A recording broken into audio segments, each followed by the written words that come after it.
Upgrading the defensive line was a top priority for the Cardinals this offseason through free agent signings and the draft. How improved is the D-line? From State Farm Stadium alongside Zach Gershman, I'm Dani Sureck. This is Camp Credentials.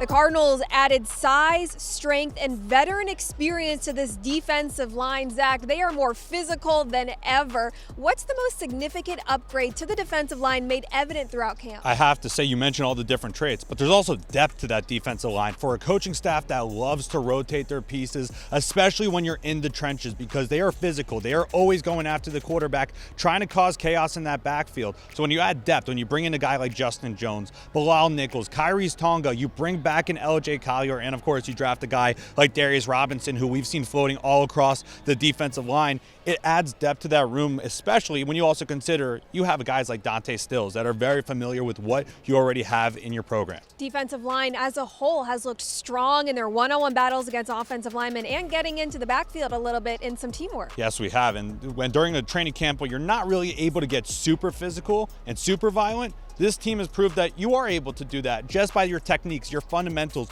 approaching the practices just as you would the game. And we've seen through these one-on-ones, they're looking quite good and quite fast out there. Defensive line had an upgrade. The pass rush suffered a blow throughout training camp, losing outside linebacker BJ Ojulari for the season with a left knee injury, who had looked good this training camp heading into his second year. Pass rush was an area the Cardinals defense struggled with last season, Zach. Not a lot of new faces in that room. How do they increase production? How do you increase production? It's by having another year in that system, and also it is that complement with your defensive line. When the defensive line is looking as stout as they currently are right now, it helps every single phase of your defense. And with that outside linebacker room, you have to be very confident with your room, especially the pieces you have. You added a guy like Xavier Thomas in the draft, your 5th round selection. Great, but then what about Zaven Collins? You add him on a 2-year extension. Dennis Gardeck has looked quite good, especially with his bend. So there are pieces in the room, and they are confident in it. It is a trickle-down effect. The whole defense works as one unit. A player like Collins, while yes, sacks are what gets you paid, that's what gets you noticed as a pass rusher. Someone like Collins is able to play multiple different roles for this defense. Collins said he played 5 different positions last season for the Cardinals, being able to drop it back into coverage.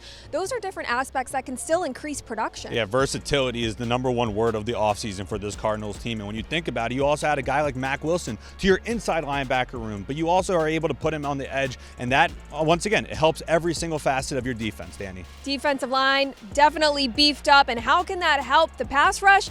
Well, we're going to have to keep an eye on it throughout training camp. Stay locked in on azcardinals.com for more camp credentials and coverage throughout training camp. For Zach Gershman, I'm Dani Sureck. Thanks so much for tuning in to Camp Credentials.